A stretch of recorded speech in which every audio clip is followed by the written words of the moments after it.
بسم اللہ الرحمن الرحیم۔ السلام علیکم۔ پچھلے ایپیسوڈ میں ہم اسکردو سے دیوسئی پہنچ چکے تھے، اس کا ذکر کیا تھا۔ آج ہم آپ کو دیوسئی کے اندر کا حال بتائیں گے۔ اور دیوسئی ہائی الٹیٹیوڈ پلیٹو ہے جو تقریباً 3000 اسکوائر کلومیٹر پر پھیلا ہوا ایک وسیع میدان ہے۔ اب میدان تو اس سینس میں تو نہیں کہہ سکتے کہ بالکل پلین ہو، تھوڑے سے اونچے نیچے ٹیلے ہیں۔ اور دوسری بات یہ ہے کہ اس سال اس کی ہریالی تھوڑی سی کم ہے، ادروائز یہ بہت ہی گرین اور لش گرین پلس مختلف طرح کے پھولوں سے لدا پھندہ رہتا ہے۔ آج کا سفر ہمارا دیوسئی سے استور چیلم تک ہوگا، اور ادروائز آپ کو میں تھوڑی دیر میں دکھاؤں گا۔ ہم دیوسئی ٹاپ سے تھوڑا سا آگے جا کر دو راستوں کے سامنے پہنچ جاتے ہیں، ان میں سے ایک ہمیں گلتری کی طرف لے جاتا ہے اور دوسرا سیدھا۔ تو یہ وہ بائیفرکیشن والا پورشن ہے۔ یہاں لیفٹ کو جائیں گے تو بریلا کے ذریعے گلتری پہنچیں گے، سیدھے جا رہے ہم اس راستے پر ہم استور جائیں گے۔ زیادہ تر ٹورسٹ اسی روٹ پر جاتے ہیں۔ میں آپ کو دوسرے روٹ کی بھی جھلکیاں انشاءاللہ دکھاؤں گا ایک اور۔ فی الحال ہم دیوسئی کے تقریباً سینٹر سے ہوتے ہوئے لمبائی کے اس میں ہم چیلم تک جائیں گے۔ دیوسئی کا جو شروع والا یہ پورشن تھا یہ علی ملک ٹاپ تھا۔ یہاں سے آگے جو دیوسئی کا لاسٹ پارٹ ہوگا وہ شوسر لیک ہوگا۔ یہاں ہم نے تھوڑی دیر قیام کیا تھا۔ یہ شتنگ نالہ کہلاتا ہے۔ دیوسئی میں دراصل 3 نالے بہتے ہیں بیچ میں۔ یہ پہلا نالہ ہے اسکردو کی طرف سے جس کو شتنگ نالہ کہا جاتا ہے۔ اس میں بھی پانی اس سال نہ ہونے کے برابر ہے، ورنہ یہ بہت ہی بھرپور نالہ ہے اور یہاں مچھلیاں بھی بہت پائی جاتی ہیں۔ اس نالے کا پانی تھوڑا سا آگے جا کر ہم ایک اور نالے میں پہنچیں گے، بڑا پانی کہلاتا ہے۔ اس میں مل کر پھر یہ نیچے اترتا ہے جنوب میں چھوٹا دیوسئی، وہاں سے یہ گلتری سے ہوتا ہوا کارگل کے قریب وہ دریائے سندھ میں داخل ہو کر واپس پاکستان آتا ہے۔ ہم اب اس جگہ سے آگے بڑھ چکے ہیں اور طوالت سے بچنے کے لیے میں نے اسپیڈ تھوڑی سی تیز کی ہے، اور روڈ کے آس پاس آپ دیکھ سکتے ہیں بہت زیادہ ڈسٹی ایریا ہو گیا ہے۔ ویسے تو یہ اتنا ڈسٹی نہیں ہوتا ہے، میں نے پہلے بھی کہا تھا۔ دیوسئی کی 2-4 باتیں یونیک ہیں۔ ایک تو یہاں کوئی لکڑی والا پودا نہیں ہے، یہ اباؤٹ ٹمبر لائن پایا جاتا ہے۔ البتہ کچھ جگہوں پر ڈوارف ویلو کے نام سے ایک پودا پایا جاتا ہے جو جھاڑی کی شکل کا ہے، اور اس کی گروتھ ریٹ اتنی کم ہے کہ 50 سال میں 4-5 انچ تک بڑھ سکتا ہے۔ اس کے علاوہ کوئی لکڑی والا یہاں پودا نہیں ہے۔ اب ہم بڑا پانی کے پاس پہنچ چکے ہیں۔ اس کا اصل نام تو بڑوئی ہے، یہ شنا زبان کا لفظ ہے۔ یہاں سے استور کی حدود شروع ہوتی ہے۔ بڑا پانی میں آپ دیکھیں تو یہاں بہت سارے ٹینٹ ولیج بنے ہوئے ہیں۔ پہلے یہ بے ہنگم تھے، ابھی تھوڑا سا آرگنائز کیا گیا ہے کیونکہ لائسنسنگ ہو گئی ہے۔ پہلے لوگ ایسے ہی آ کے وہ لگاتے تھے۔ اور ہم دیکھیں گے 2 پل ہیں۔ ایک تو بڑا ڈینجرس لیکن پکچرسک وہ تھا، پل تھا جس میں تار بچھے ہوئے تھے، اور اس کے اوپر لکڑی کے تختے ہر سال رکھے جاتے تھے، پھر سردیوں میں اتار کے ان کو کہیں محفوظ کیا جاتا تھا۔ جولائی میں جب دیوسئی کھلتا تھا پھر لگایا جاتا تھا، لیکن آج کل ایک تو دیوسئی کو بائی ریموونگ سنو بہت پہلے ہی اوپن کر دیا جاتا ہے۔ دوسرا 3 نالے ہیں، تینوں کے اوپر RCC بریجز ہیں، اس لیے یہاں سے بآسانی کوئی بھی آدمی سفر کر سکتا ہے۔ تو یہ بڑا پانی جو اب صرف نام کا رہ گیا اس سال، تو بہت کم پانی ہے اس میں بھی۔ یہ پرانے پل کے آثار بھی ساتھ میں نظر آ رہے ہیں، اور جہاں سے ہم گزر رہے ہیں یہ RCC برج ہے۔ یہ ایک اور جو کہہ رہا تھا ٹینٹ ولیج ہے، یہ استور سائٹ والے اس میں ہے۔ یہاں سے آگے جو سفر ہے وہ دیکھنے میں بہت مختصر لگتا ہے، لیکن سب سے لمبا اور بور پورشن یہ ہے، چھمسک ٹاپ کہلاتا ہے۔ یہاں تک پہنچنے میں پھر آپ کو ٹائم لگتا ہے، اور اگر بارش ہو تو بہت زیادہ سلپری ہوتا ہے۔ پورے دیوسئی میں سب سے گندا پورشن یہ ہے، تھوڑا سا چڑھائی والا، جو ابھی ہم چڑھ کے اوپر جائیں گے۔ اور چھمسک ٹاپ سے آپ کو دیوسئی کا ایک بڑا ایریا یا احاطہ نظر آتا ہے. یہاں اب ہم ٹاپ کراس کر چکے ہیں، اور ادھر میں ایک یونیک چیز آپ کو بتاؤں. ایک روایت ہے اس کے مطابق یہاں ہمیں پتھروں کی 2 ڈھیریاں نظر آئیں گی یہ سامنے. ان ڈھیریوں کے بارے میں کہا جاتا ہے کہ بلتستان کا جو عظیم راجہ تھا، راجہ، اس نے یہاں اپنی فوج اس راستے سے چترال تک لے کے گیا تھا. وہ فوج اتنی زیادہ تھی کہ گنتی ممکن نہیں تھی، اس لیے اس جگہ پر ہر فوجی کو کہا گیا کہ ایک ایک پتھر رکھتے جاؤ، اور پتھروں کی ڈھیری بن گئی بڑی. جب وہ فوج چترال فتح کر کے واپس آئی، علی شیر انچن ان کا نام تھا ان کی فوج، تو اب دوبارہ گنتی کرنے کے لیے اسی جگہ راستے کے دوسری طرف پتھر رکھنے کو کہا گیا. سب نے ایک ایک پتھر رکھا تو 2 ڈھیریاں بن گئی. اب ان ڈھیریوں کے سائز سے اندازہ لگایا گیا کہ کتنی فوج زندہ واپس آئی ہے، کتنی جنگ میں کام آ گئی. اور ابھی بھی یہ ڈھیریاں چھوٹی ہو گئی، اس میں موڈیفائی ہو گئی، اوریجنل حالت میں تو نہیں ہیں، لیکن بہرحال یہ موجود ہیں. اس سے تھوڑا آگے ہیں تو یہ اب کالا پانی، اصل میں اس کا نام کینوئی ہے، کالا پانی ترجمہ کیا گیا ہے.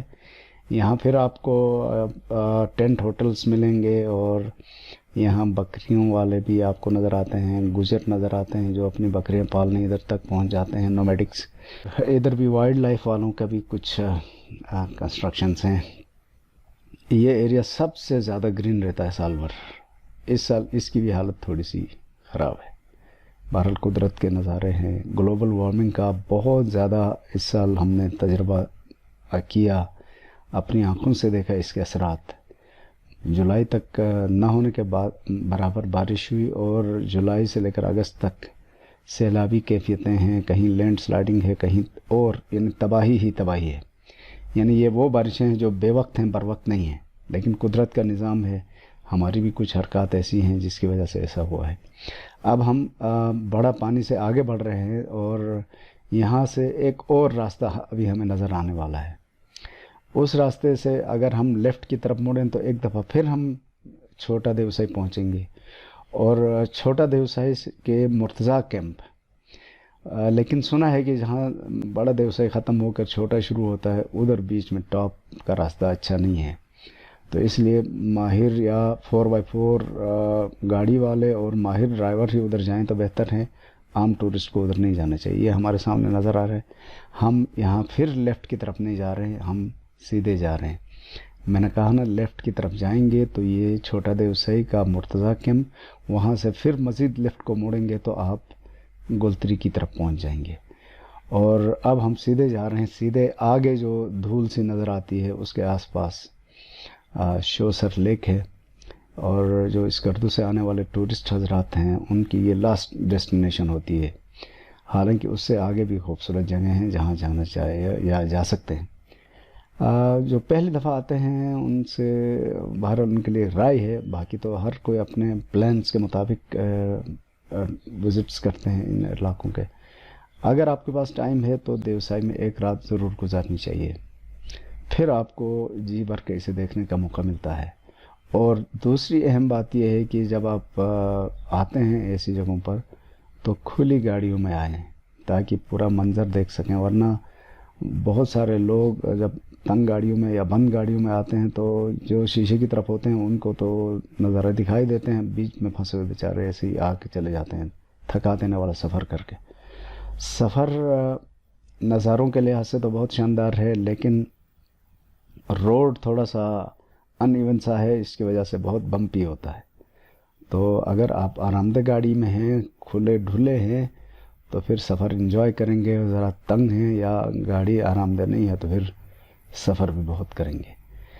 یہاں پر اس دیوسئی کو نیشنل پارک ڈکلیئر کیا گیا ہے. براؤن بیئر پایا جاتا ہے جو بہت ہی کم ہو گیا تھا، انڈینجرڈ کا کوئی 22 انڈیویجولز رہ گئے تھے.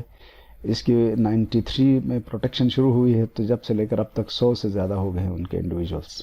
اس کے علاوہ آپ کو یہاں گھوڑے ملیں گے، گولڈن مرمٹ یا شنا زبان میں اس کو ترشون کہا جاتا ہے، وہ آپ کو ملے گا بہت کثرت سے. اور آج اتفاق سے ہمارے لیے ایک بھی نظر نہیں آیا، ورنہ میں وہ آپ کو دکھا دیتا.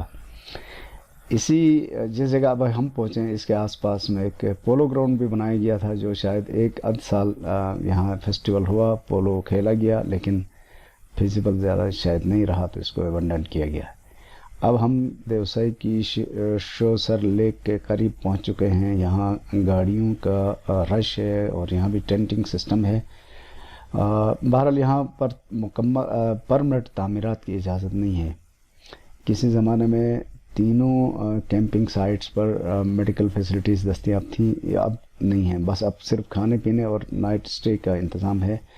اور مناسب یہ ہے کہ فیملی کے ساتھ ادھر نہ رہے، ٹھنڈ بہت زیادہ ہے، اس لیے ادروائز کوئی اور ایشو نہیں ہے۔ یہاں ایک اور بڑا ایشو بھی ہے، وہ ہے مچھر۔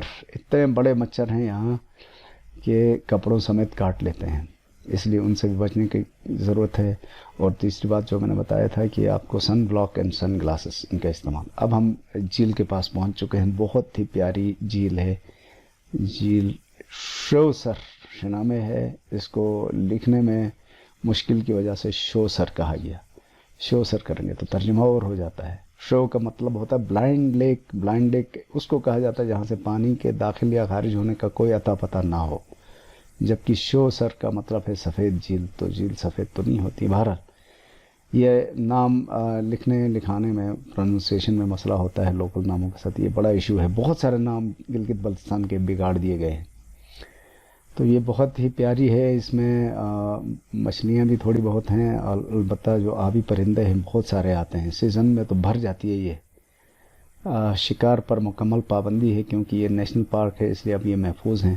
اور آپ کو یہاں گاڑیوں کے جگہ جگہ آثار نظر آئیں گے، گاڑیاں لوگ لے جاتے تھے، اب ان کو پروٹیکٹ کر کے صرف ایک پوائنٹ پر الاؤ کیا گیا ہے۔ یہ بھی ٹورسٹ حضرات سے گزارش ہے کہ یہ ایسے جو کمزور یا فرجائل ایکو سسٹمز ہیں ان کی تھوڑی سی رسپیکٹ یا قدر کریں۔ گاڑی مین روڈ پر چھوڑ کے پیدل جائیں، یہاں اتنی دور سے آپ آئے ہیں تو پیدل اتنا سا چلنا کوئی ایشو نہیں ہے۔ اور دوسری بات یہ ہے کہ کچرا یا ٹریش یہاں نہ پھینکیں، وہ تو اب اس کا بھی انتظام کافی حد تک ہو گیا ہے کہ یہاں ورکرز ہیں جو اس کی صفائی کرتے ہیں۔ کسی زمانے میں بہت گند پھیلی ہوئی تھی، اب اس دفعہ مجھے بہت خوشی ہوئی کہ بہت صاف ستھرا یہ ماحول نظر آتا ہے ہمیں۔ اس جھیل کے پاس تھوڑی دیر کے لیے ہم نے اسٹے کیا اور یہاں رک کے تھکا دینے والا سفر کا تھوڑا سا بوجھ اتار دیا، اور علی ملک ٹاپ سے یہاں تک کم و بیش 2.5-3 گھنٹے لگے ہیں ہمیں پہنچنے میں۔ اور یہاں سے ابھی ہمارا سفر تو جاری ہے، لیکن آپ کو میں تھوڑا اور آگے تک لے جاؤں گا آج۔ اس جھیل کے پاس یہ جو گھاس ہے اس کے نیچے موسس ہیں اصل میں، اور آپ چلو گے تو ایسا لگے گا کہ آپ فوم پہ چہل قدمی کر رہے ہیں۔ تو ہر آدمی سے گزارش ہے کہ یہاں آئیں تو جوتے اتار کے ننگے پیر چلیں، اس پر آپ انجوائے کریں گے۔ اور ہم نے بھی ایسا ہی کیا، اور جو ہمارے کچھ ساتھی نئے تھے ان کو میں یہاں بتا رہا تھا کہ اس جھیل کے ایکو سسٹم کی کچھ بنیادی خصوصیات کیا ہے۔ تو ایک اور چیز، پانی کے ساتھ زیادہ نہ چھیڑیں، کیونکہ یہ میں نے کہا نا دیوسائی تقریباً کوئی 12,000 فٹ سے زیادہ اونچائی پر موجود ہے، اس لیے الٹرا وائلٹ ریڈیشنز کا انڈیکس بھی ہائی ہے، اور ساتھ میں پانی کے ساتھ چھیڑنے سے اسکن پر برے اثرات پڑتے ہیں۔ تو آپ دیکھ سکتے ہیں کہ ہم نے کتنی وہ سن بلاک کریم لگا کے اپنے چہرے پر لیپا پوتی کی ہے، اس کے باوجود جب ہم واپس اترے ہیں یہ دیوسائی کا وزٹ پورا کر کے، تو ہمارے چہرے کی پوری جلد اتر گئی تھی۔ تو اس لیے نہ صرف سن بلاک ہو بلکہ وہ معیاری ہو تو بہت اچھا ہے۔ تو یہ کچھ مناظر، یہااں تو جی ہی نہیں چاہتا ہے کہ یہاں سے بندہ اٹھ کے چلا جائے، پھر جانا تو ہوتا ہے مسافروں کو۔ جھیل کے کبھی شیڈز آتے ہیں، کبھی شیڈ نہیں آتے ہیں، تو میں وہ مختلف اینگل سے تصویریں لینے کی کوشش کر رہا ہوں۔ یہاں ایک اور نظارے سے اس دفعہ ہم محروم ہو گئے، وہ یہ ہے جب آپ اسکردو کی طرف سے آتے ہیں تو جھیل اسی رخ پر جھیل کے آگے دیکھیں گے آپ تھوڑی سی اونچائی ہے، وہاں سے اگر موسم بالکل صاف ہو تو ننگا پربت نظر آتا ہے۔ اور اس دفعہ اتفاق سے ہمارے سامنے بالکل اسی پوائنٹ پر بادل تھے، جس کی وجہ سے ہم ننگا پربت نہیں دیکھ سکے، ورنہ یہ بھی بیٹھے بٹھائے اتنے بڑی چوٹی کا نظارہ کرنے کا ایک شاندار موقع ہوتا ہے۔ دیوسائی میں کئی چیزیں بڑی اٹریکٹیو ہیں، ان میں سے ایک تو یہ ننگا پروت کا نظارہ ہے۔ دوسرا، اگر آپ 14ویں کے چاند کے ایسے کسی وقت پہ آتے ہیں تو رات کو جو چاند نکلتا ہے وہ بالکل ایسا لگتا ہے کہ آپ اس کو چھو سکتے ہیں، اتنا قریب اور اتنا بہت بڑا نظر آتا ہے کیونکہ بہت ہی بلندی پر موجود ہے۔ تو آج اتفاق سے ہمارا جو 14ویں کا چاند ہم دیکھ سکیں گے انشاءاللہ، لیکن ہمارے پاس اتنے بڑے کیمرے نہیں ہیں کہ جس سے میں وہ منظر آپ کے لیے ٹریپ کر سکتا، لیکن چاند کا نظارہ تو ہم نے دیکھا، وہ بہت دلکش تھا۔ رات ہم نے یہاں گزاری تھی۔ یہاں اونچائی سے آنے والے یہ پانی کے ذخائر ہیں، برف پگھل کے فلٹر ہو کے ادھر آئی ہے، اور یہ گرمیوں میں جب پیک کا سیزن ہوتا ہے اس وقت بہت زیادہ ہیوی ہوتا ہے فلو۔ ابھی تو برائے نام سا پانی ہے، اور ہم جس وقت پہنچے تھے تقریباً 2:30-3 بجے، تو یہاں استور سائڈ سے بھی گاڑیاں آ رہی تھیں اور اسکردو سے بھی، تو رش بہت زیادہ تھا۔ تو بہرحال یہ رش دیکھ کے خوشی تو ہوتی ہے، لیکن ساتھ میں جو ایکو سسٹم اس کا الگ سے دکھ ہوتا ہے۔ اس طرح کے ایکو سسٹم کو ٹنڈرا کہا جاتا ہے کہ یہ ان کو ریکور ہونے میں بہت ٹائم لگتا ہے۔ اس لیے میں بار بار ریکویسٹ کرتا ہوں کہ جب آپ ادھر آتے ہیں تو ان پر تھوڑا سا رحم کر کے اپنی انجوائمنٹ اور بعد میں آنے والوں کے لیے بھی انجوائمنٹ کے آثار چھوڑ کے جائیں پلیز۔ تو یہ ہمارے سامنے جو رخ نظر آیا تھا وہ روڈ استور منی مرگ کی طرف کا ہے، اور وہیں سے ہمیں ننگا پروت نظر آنے والا تھا جو اس وقت اتفاق سے نظر نہیں آ رہا ہے۔ تو ہم جھیل کا نظارہ کر کے لطف اندوز ہو کر چل پڑے ہیں آگے۔ یہ ہم جھیل سے تھوڑا سا اوپر پہنچ چکے ہیں۔ یہی وہ منظر ہے جہاں سے آگے ہم ننگا پروت دیکھ سکتے تھے۔ اب ہم دوسری طرف نیچے اتر رہے ہیں۔ یہاں کوئی اونچا ٹاپ تو نہیں ہے، بہرحال ٹاپ ہے، چھچھور ٹاپ کہا جاتا ہے اس کو، اور وہاں سے نیچے اترتے ہی تقریباً 10 منٹ کی ڈرائیو پر آپ کو یہ استور سائٹ کا پہلا گاؤں نظر آتا ہے، شیرکلی کہلاتا ہے۔ یہ چلم چوکی کا احاطہ ہے، اور چلم چوکی کا بازار تو نیچے ہے، ادھر ہم جانے والے ہیں۔ اس سے پہلے یہ 2 گاؤں آتے ہیں، گاؤں تو ایک ہی ہے لیکن اسی کے 2 حصے ہیں۔ یہ شیرکلی کہلاتا ہے۔ شیرکلی میرا خیال ایک فیملی کا نام ہے، اس کے بہت سارے افراد گلتری میں بھی رہتے ہیں۔ اب ہم اور تھوڑا آگے بڑھ گئے ہیں تو ہمیں چلم نظر آنے لگا ہے۔ آئی ایم سوری کہ یہاں جو ویڈیو ہے تھوڑی سی بمپی ہو گئی، ادروائز یہ منظر تو ناقابل فراموش ہے۔ بہت خوبصورت وادی ہے یہ بھی، اور اس کے 2-3 اینگلز میں آپ کو ایک اور کلپ میں دکھاؤں گا۔ یہ چلم کا گاؤں شروع ہے، گاؤں تھوڑا سا اوپر ہے اور بازار نیچے ہے۔ بازار ابھی کافی بڑا ہو گیا اور یہاں اچھے اچھے ہوٹلز بھی بننا شروع ہوئے ہیں، ورنہ کسی زمانے میں یہاں پر یہ بڑا ایشو ہوتا تھا، صرف چائے ملتی تھی، کھانے کو ہلکا پھلکا مل جاتا تھا اور رہائش کا انتظام نہیں تھا۔ اب تو ایک سے بڑھ کر ایک بہترین ہوٹل بن رہے ہیں، ٹینٹس دستیاب ہیں، ہر شخص کے معیار کے مطابق رہائشی انتظام یہاں پر موجود ہے۔ اور اس احاطے میں آپ دیکھ سکتے ہیں کہ روڈ بل کھاتی ہوئی سڑک ہے، پکی سڑک ہے، اور آگے یہ جو سامنے نظر آتا ہے وہ برزل ٹاپ کا راستہ ہے، اور یہاں سے لوگ اسی جگہ پر ایپ کلچر بھی کرتے ہیں، شہد کی مکھیاں پالی ہوئی ہیں اور شہد پکاتے ہیں، لیکن زمینداری کا کوئی خاص نظام مجھے نظر نہیں آتا، ادھر کھیت ویت دکھائی نہیں دیتے ہیں۔ اور چلم چوکی کی 2-3 خاص باتیں ہیں۔ ایک تو یہاں سے آپ استور سے آ کے ادھر لیفٹ کی طرف مڑتے ہیں تو اسکردو، سیدھا آگے جاتے ہیں برزل ٹاپ، برزل ٹاپ سے پھر لیفٹ کی طرف مڑیں گے تو گلتری، سیدھے جائیں گے تو منی مرگ۔ تو یہ ایک طرح کا مرکز ہے۔ اور دوسری بات یہ ہے کہ یہاں یہ ایک تجارتی مرکز بھی ہے جہاں سے آپ اسکردو، منی مرگ اور سینٹر استور سب کو لنک کر سکتے ہیں گلتری سمیت۔ اور تیسرا یہ ہے کہ یہ جب پیدل راستہ تھا یہ کشمیر کی طرف، تو یہ ایک پڑاؤ تھا جہاں لوگ رات گزارنے قیام کرتے تھے. ایک پڑاؤ یہ تھا جس کو چلم چوکی اسی لیے کہتے ہیں غالباً، اور دوسرا میں ایک اور کلپ میں دکھاؤں گا آگے، سردار کوٹھی، اس کے تھرو پھر آگے بڑھتے تھے. تو چلم بہت عرصے سے مرکز کی حیثیت رکھتا رہا ہے، لیکن ڈیولپ اب ہونا شروع ہوا ہے. اس سے پہلے یہ سیزنل ایکٹیویٹیز یہاں ہوتی تھی. سردیوں میں تو اس کا رابطہ ہر جگہ سے کٹ جاتا تھا. آج کل گرمی سردی دونوں میں اس کا رابطہ بحال ہے. استور ہیڈ کوارٹر سے یہ تقریباً 50 کلومیٹر آگے ہے. تو یہاں پھر دیوسائی نیشنل پارک کی چیک پوسٹ ہے. یہاں سے پارک کی حدود ختم، اور اب آپ احاطے میں داخل ہو گئے بازار والے.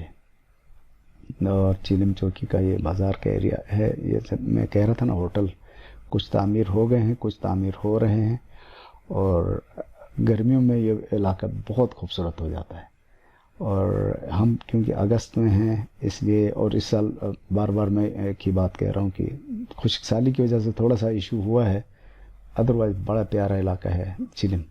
البتہ یہاں ہوائیں بہت تیز چلتی ہیں، اس لیے شام کے آس پاس جو نئے آتے ہیں ایک دم ان کو بہت زیادہ سردی محسوس ہوتی ہے. ادروائز جو لوکل ہیں ان کے لیے تو روٹین کا یہ معاملہ ہے.